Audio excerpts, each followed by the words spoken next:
Olá, meus amigos e minhas amigas.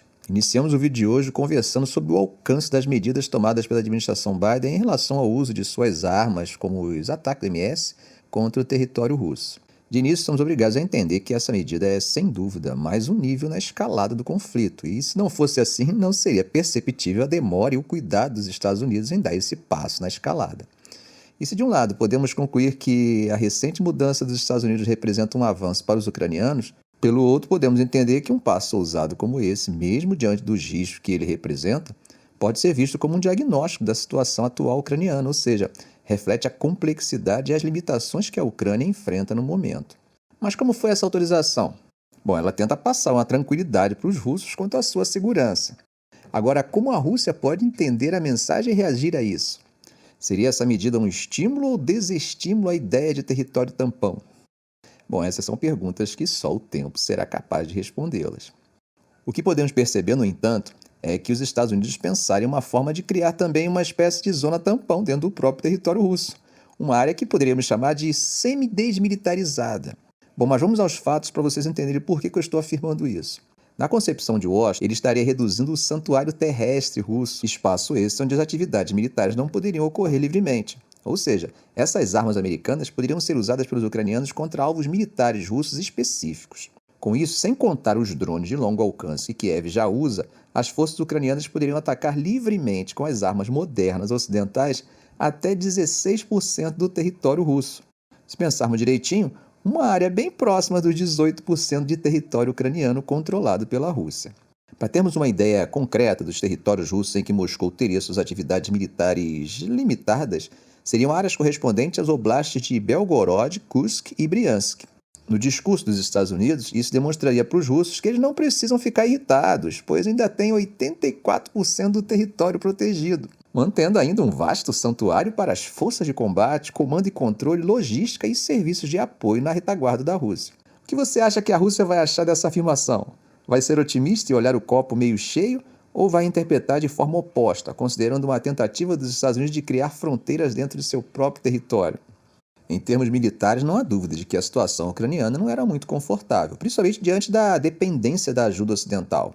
Não é por acaso que eles passaram a investir pesadamente na fabricação de drones de longo alcance que não teriam essa limitação imposta pelo Ocidente, mas apenas o risco relacionado a represálias russas. E nesse contexto, a capacidade limitada da Ucrânia de atacar alvos mais profundos dentro da Rússia ainda restringe severamente suas operações militares. Altos funcionários dos Estados Unidos descreveram a capacidade da Ucrânia de atacar a Rússia com sistemas guiados de foguetes de lançamento múltiplo como sendo principalmente para fogo de contrabateria e limitado geograficamente à área de Kharkiv. Além disso, as forças ucranianas podem estar proibidas de atacar alvos militares russos que não estejam ativamente envolvidos em operações contra a Ucrânia, sugerindo que a redução real do que os ocidentais chamam de santuário terrestre russo poderia ser ainda menor do que os 16% teóricos. Mas, como sabemos, os ucranianos já têm encontrado formas de ir além desses limites. Recentemente, houve alegações de que Kiev atacou um caça russo Su-57 no aeródromo de Akhtubinsk, no Oblast de Astrakhan, lembrando que esse caça estaria em solo. Embora a escala dos danos ao Su-57 não esteja totalmente clara, o ataque acaba destacando a vulnerabilidade das forças russas e a eficácia potencial das operações ucranianas com drones. Outro incidente envolve um suposto ataque ucraniano a um navio de desembarque, o barco patrulha russo Yeisk Krai de Krasnodar. Se confirmado, esse ataque demonstra a habilidade contínua da Ucrânia de desafiar as operações navais russas no mar de Azov e no Mar Negro. A destruição ou danificação de embarcações russas não apenas atrapalha a logística militar de Moscou, mas também envia um sinal claro sobre a capacidade da Ucrânia de projetar poder naval, mesmo com uma marinha extremamente limitada.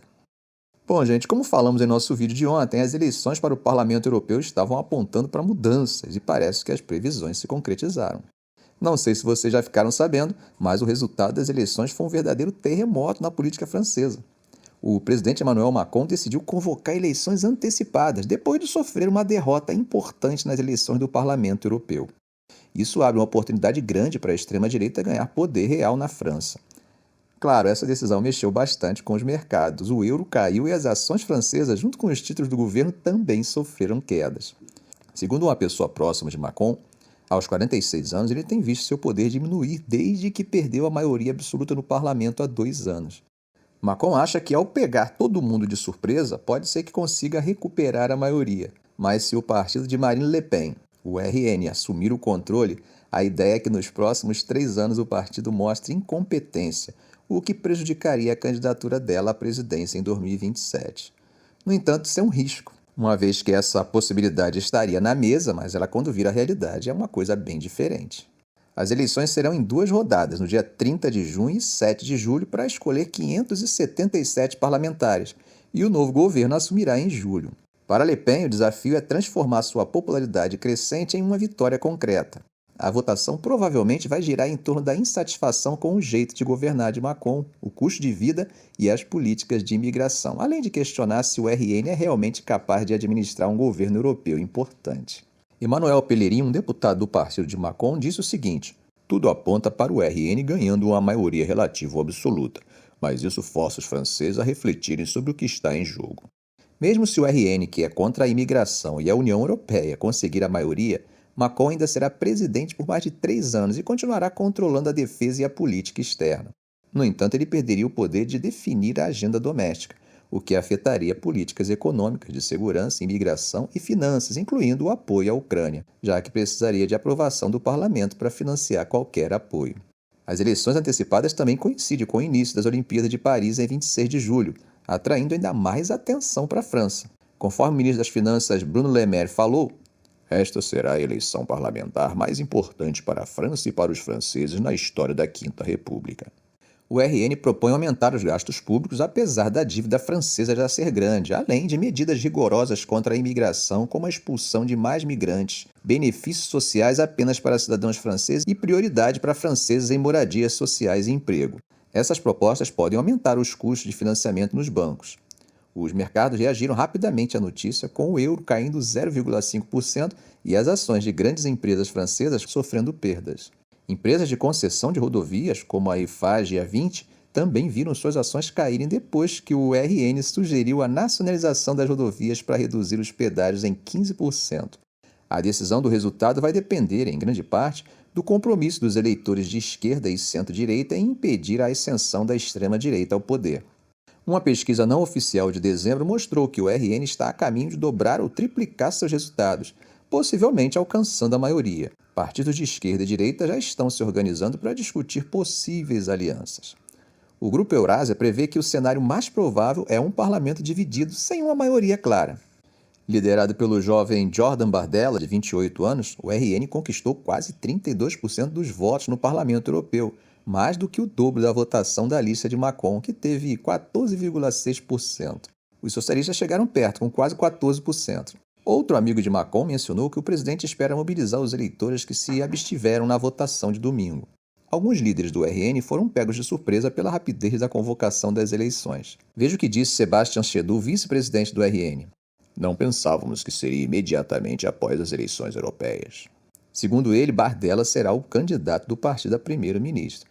Atualmente, o partido de Macron tem 169 deputados na Câmara Baixa e um total de 577, enquanto o RN possui 88. Bom, gente, atravessando o Mediterrâneo, ao menos em termos temáticos, os Estados Unidos estão se esforçando para obter o apoio do Conselho de Segurança das Nações Unidas para um acordo proposto pelo presidente Joe Biden para a crise em Gaza. Esse plano, em 3 etapas, visa a libertação de reféns em troca da aceitação por Israel de um cessar-fogo permanente e da retirada de suas tropas de Gaza. A proposta enfrenta diversos desafios diplomáticos e geopolíticos. Primeiro, o secretário de Estado dos Estados Unidos, Antony Blinken, está visitando o Egito e outros países da região para obter apoio ao plano.